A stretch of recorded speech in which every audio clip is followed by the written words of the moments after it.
Begitu Xiao Hu mendekati barang antik di toko, dia bisa mendengar barang antik berbicara seperti manusia. Dan setiap kali Xiao Hu mengikuti permintaan barang antik, dia akan mendapatkan kekuatan super yang diberikan oleh barang antik. Ketika dia mengambil cermin dan mencari, dia menemukan bahwa kekuatan super kali ini ternyata adalah rambut keriting yang bisa berubah-ubah. Meskipun kemampuan ini terlihat sangat tidak berguna, namun bisa memantulkan semua serangan saat kepalanya terancam. Memantulkan semua serangan yang diberikan oleh musuh. Dan Xiao Hu mengandalkan kemampuan berkomunikasi dengan barang antik ini. Dia kemudian datang ke tempat lelang dengan penuh percaya diri untuk mencari barang murah. Saat itu, lelang di atas panggung menyatakan, siapapun yang bisa menebak apa yang ada di bawah kain merah, akan mendapatkan potongan harga 400.000 dari harga awal. Setelah mendengar itu, Xiao Hu segera mengirimkan pikiran untuk berdiskusi dengan barang antik. Dia menyatakan bahwa dia bersedia menyelamatkannya. Tapi syaratnya adalah dia harus memberitahunya asal-usulnya terlebih dahulu.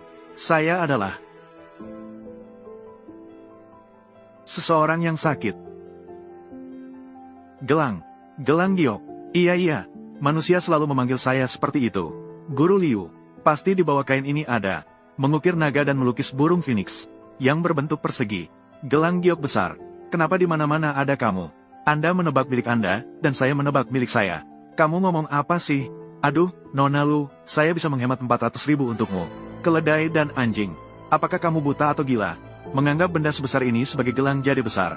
Teman kecil ini, kamu bilang di sini ada gelang jade. Apakah ada buktinya? Saya hanya seorang.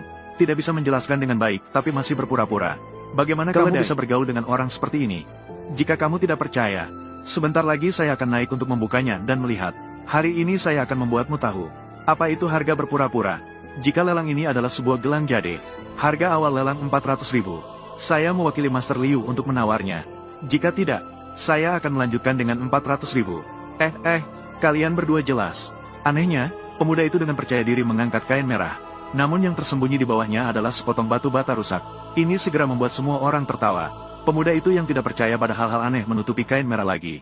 Ingin mengangkatnya sekali lagi. Melihat itu dan mengejeknya bahwa dia hanya membuang-buang waktu. Pemuda itu marah dan segera berkomunikasi dengan barang antik. Mengklaim bahwa dia dengan baik hati setuju untuk membebaskannya. Tapi apa yang dia lakukan ini? Sementara itu, barang antik menjelaskan. Sejak dia digali oleh pencuri makam, dia telah terjebak di tanah gelap tanpa cahaya. Pemuda itu segera mengerti bahwa rahasianya ada di dalam batu bata. Namun saat ini, Fu Erdai merasa tidak puas dengan pemuda itu. Dia sangat tidak senang dengan pemborosan waktu di atas panggung. Namun pemuda itu dengan penuh percaya diri menyatakan bahwa gelang giok yang dia maksud ada di dalam batu bata yang rusak ini. Fu Erdai mendengar itu dan segera memanggil anak buahnya. Dia menyuruh untuk menutup mulut pemuda itu. Melihat situasi itu, pemuda itu segera menyatakan ingin bertaruh lagi dengan Fu Erdai. Bagaimana cara bertaruh? Biarkan saya berpikir sejenak. Gelang giok kecil. Jika saya benar-benar menyelamatkanmu, bagaimana saya harus membalasnya? Belum diputuskan. Begini saja. Mari kita bertaruh pada harga kartu. Mulai dari 2 kali lipat. Kamu 2 kali, saya 4 kali. 6 kali. 2 kali, 4 kali, 6 kali, 8 kali. 6,5. Saya akan mengeluarkan 10 kali, yaitu 4 juta. Jika di dalam batu bata ini benar ada gelang giok, kamu 2 kali, saya 4 kali. Membelinya dan memberikannya padamu. Tapi jika tidak ada, nyawamu akan menjadi milikku. Berani bermain, kamu? Kakak kedua, saya tidak mau bertaruh dengannya. Lu-nya, tenang saja. Berani bermain.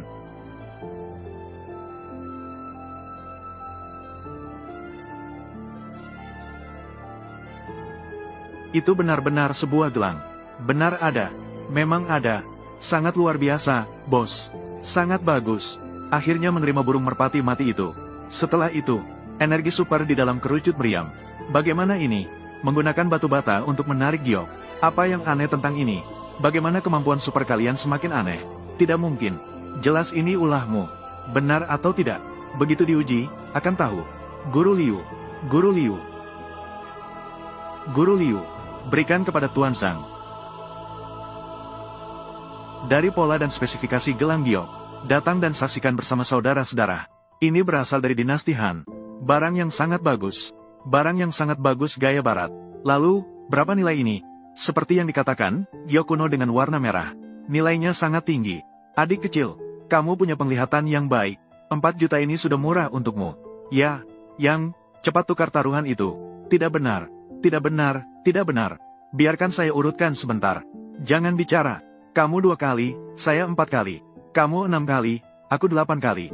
2 kali, 4 kali, 6 kali, 8 kali. Bagaimana 10 kali tiba-tiba sampai ke saya? Bagaimana gelang giok dari dinasti Han bisa tersembunyi di dalam batu piano? Lelucon. Dua benda ini bahkan tidak sesuai dengan dinasti. Bagaimana mungkin itu bisa menjadi cincin? Aku tahu. Gelang giok ini terjebak di dalam batu bata saat dia melintasi. Diam. Segera turun dari sana. Dari sudut pandang kerabat darah, itu adalah Li Ergou yang menggunakan kekuatan super. Saat gelang giok itu melintasi, dia terjebak di dalam batu bata. Bagaimana dia bisa tahu tentang kekuatan super ini? Bagaimana? Tertebak oleh saya, kan? Sudahlah, saya bertaruh 10 kali, yaitu 4 juta. Batu piano ini hanyalah barang palsu. Lelucon. Master Liu adalah tokoh terkemuka di dunia barang antik. Bagaimana mungkin dia memiliki barang palsu? Ergo, menjadi anjing. Kotoran bisa dimakan sembarangan. Apa tidak boleh berbicara sembarangan? Kamu baru saja merusak ubin piano dengan pola naga. Jelas-jelas itu adalah kerusakan yang disengaja pada barang antik. Percaya atau tidak, saya bisa menangkapmu sekarang dan memasukkanmu ke penjara. Mengenai Master Liu, dia benar-benar tidak tahu batasan. Pergi kembali ke tempat kerjamu.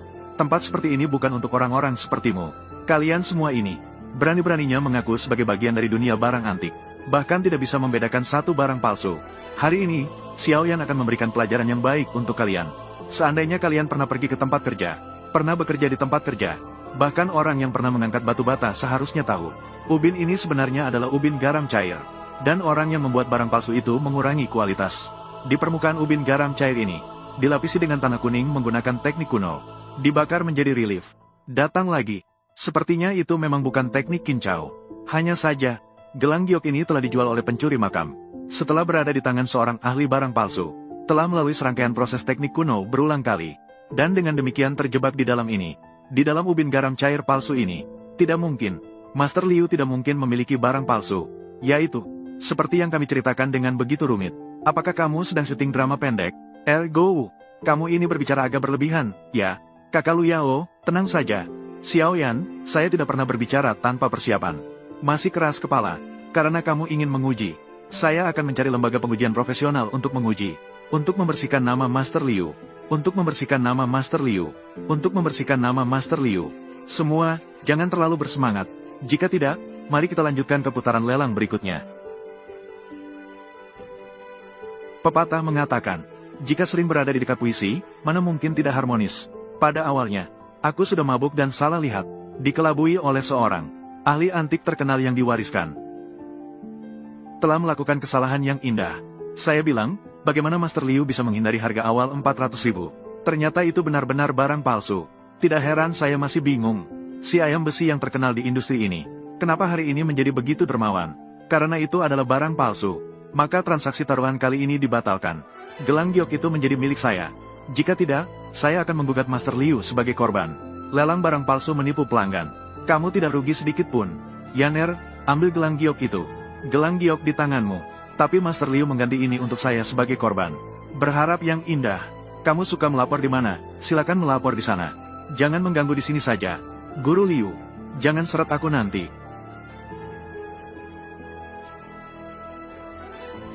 Adik kecil, kamu masih muda. Aku jadi berbeda. Aku harus menjaga reputasiku. Kalau tidak, aku akan berdiskusi denganmu. Lebih baik berikan ini padanya. Setelah itu, saya sedang mencari teman bersosialisasi. Aku akan membuatkan yang identik untukmu. Bagaimana menurutmu? Itu, apakah kamu pernah memikirkan sedikit? Tadi kamu mengambil barang pertama. Pada saat diturunkan, itu tertutup di bawah tanah. Sudah bilang kepada orang lain. Apa isinya? Tidak ada. Lalu kenapa kamu takut? Inilah dia. Setiap orang. Tadi, saya tidak mengatakan itu. Di bawah kain ini, benda tersembunyi apakah itu? Selain itu, batu giok ini, nilainya jauh lebih tinggi. Dari harga awal 400.000. Jujur saja, ini sudah harga yang cukup adil. Justru kamu yang datang dan terus mengeluh tanpa mau mengakui kalah. Bahkan berusaha mencemarkan nama baik Master Liu. Aku katakan padamu, sebaiknya kamu segera mengakui kalah dan membayar. Jika tidak, kamu akan dikeluarkan dari lingkaran ini. Saya harus mengembalikan nama baik Master Liu. Baiklah, ini 4 juta, kan?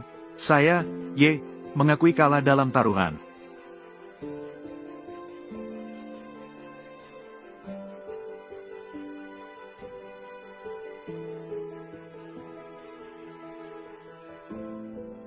Nona Liu. Gelang ini saya berikan untukmu. Lagi pula ini adalah barang penguburan. Tidak baik jika dipakai di tangan, kan? Lalu, apa hubungannya? Dia si malam, memberikannya kepada kita. Kita harus memberi penghormatan yang layak. Setiap orang. Sekarang kita akan melanjutkan dengan lelang putaran kedua. Ini semua adalah yang paling berpotensi. Batu hijau kerajaan. Harga awalnya adalah 1 juta. Siapa yang tertarik, silakan mulai. 1 potong bisa membuat kaya atau miskin. Semua tergantung pada ketajaman mata dan keberuntungan. Wow, batu taruhan ini sangat mendebarkan. 1 juta. Kalah banyak tidak, kalah sedikit juga tidak sedikit. Coba-coba keberuntungan. Masih bisa. Ayo pergi lihat. Menyebalkan. Kakak, kakak, kakak, kakak. Cacing bahasa kecil. Apa yang baru saja kamu kirimkan padaku sebagai umpan? Apa artinya? Aduh, yang disebut sebagai makna mati. Melempar batu untuk menarik permata. Kakak kedua, saya tidak sengaja. Kenapa kamu lagi-lagi mengeluarkan uang?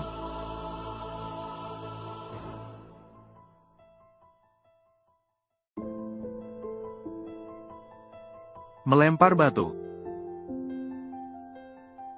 Master ini benar-benar pelit. 3 atau 5 potong sekaligus. 1 potong di bawah. Kakak kedua, kamu belajar pakai apa ini? Ini adalah fisika. Benar, kan? Kamu seperti batu ini. Pasti berbeda dengan batu bata atau giok ini. Kerapatannya berbeda. Saya tidak membandingkan dan menimbang. Bagaimana saya tahu mana yang benar? Kan? Beberapa orang rendah. Jelas-jelas tidak ada apa-apanya. Masih berpura-pura. Kamu lahir seperti batu bata. Masih ingin menjadi giok. Ini bukan lelucon. Kamu orang kaya. Kamu sangat terhormat. Baiklah, kamu itu seperti mengembalikan permata yang sempurna. Kakak, kakak, kakak, kakak, kakak, kakak, kakak.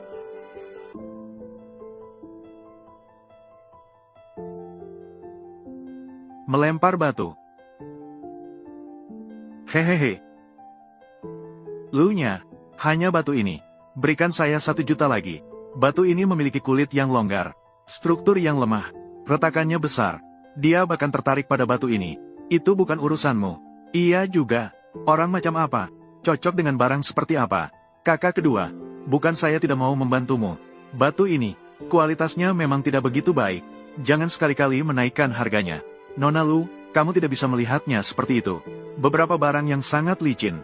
Itu belum tentu barang yang baik. Sebaliknya, buah-buahan yang cacat ini, bisa menghasilkan barang yang baik. Menyusahkan ibumu. Kakak, kakak, kakak. Dia memujimu sangat licin. Sangat licin. Sangat licin. Apa yang kamu katakan juga tidak sepenuhnya tidak masuk akal. Ya, teman kecil. Batu ini memang berisiko. Sekali dipotong, tidak ada kesempatan untuk menyesal. Tenang saja. Siapa yang menyesal, dia yang akan terkena. Anak yang baik, punya keberanian.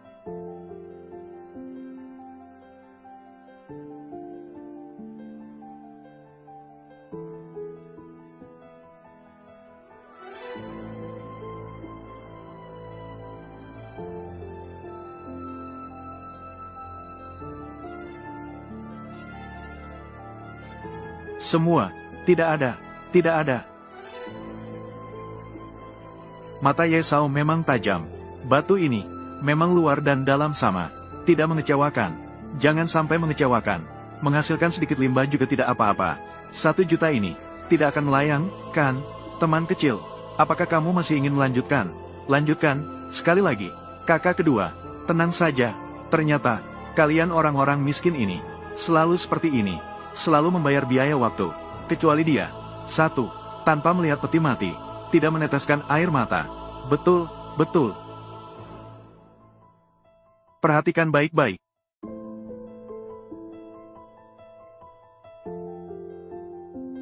Profesor, kami sudah menonton video itu.